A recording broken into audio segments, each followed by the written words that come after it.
Hi there, welcome to Grain TV. It's Tuesday, March 21st. I'm Kevin McNew. Let's take a look at GrainEdge's trading platform and see what the trade action was like today.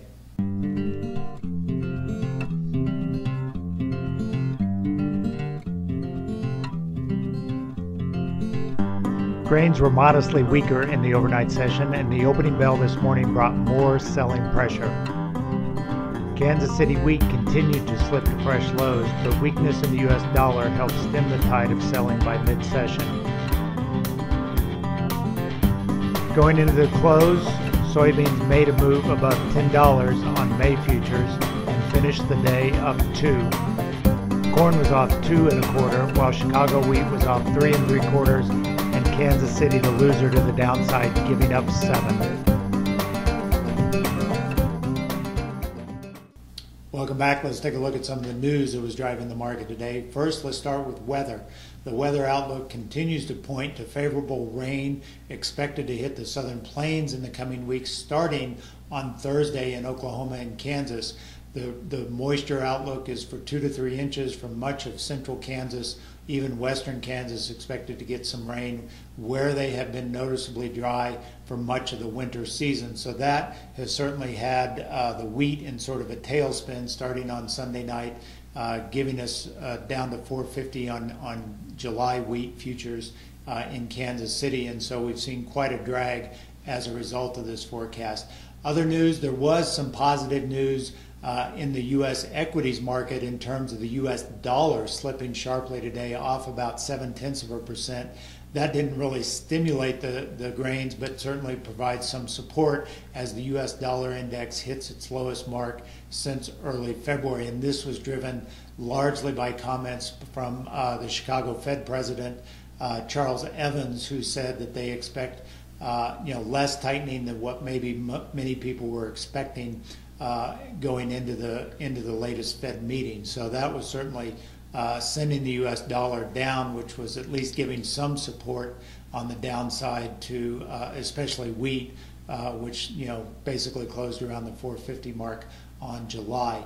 Let's take a look at the wheat crop condition ratings, and I think these are important as we talk about the southern plains. We know they've been dry. Let's take a look at this sort of 3-state region from Texas up to Kansas and where we are today circled here versus where we've been historically in this March 20th time frame. And in particular, what I want you to focus in on is this is really sort of an average situation for these states. We've had certainly much higher ratings this time of year.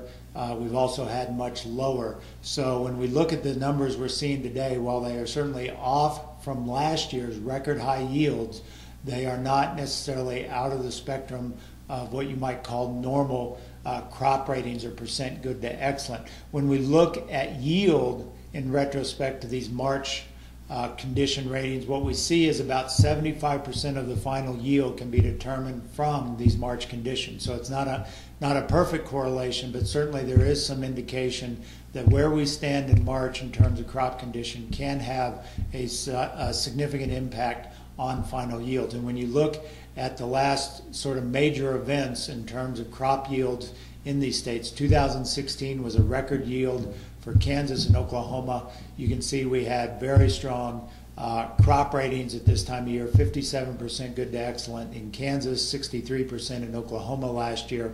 But in 2014, when we had sort of a really bad year for both of those states, you can see the yields were very low. So this year we're sort of right in the midpoint here.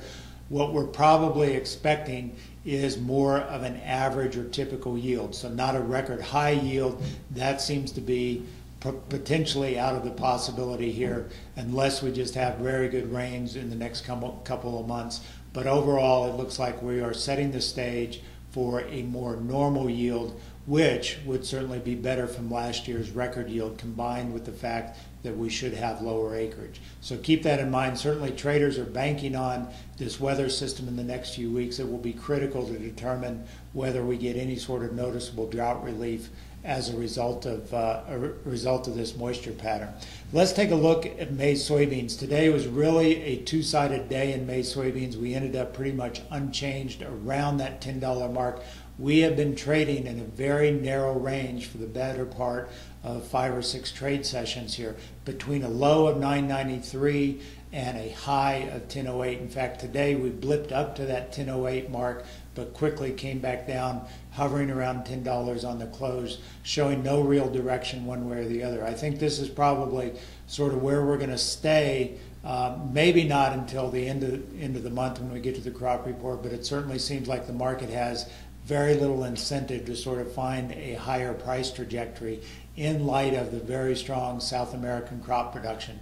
You know, we have Brazil continuing to see very good crop conditions. You know, yesterday AgriConsult came out with a very high soybean number at 111 versus USDA at 108. Even Paraguay in South America, a minor player in soybeans, is having a record year at 10 million metric tons. So overall, there's very little incentive at this juncture to sort of drive this price higher. So I think we'll probably be marking time, maybe moving a little lower if we see more competition from South America on the export situation. So I wouldn't be surprised to see us grind lower going into this crop report on March 31st.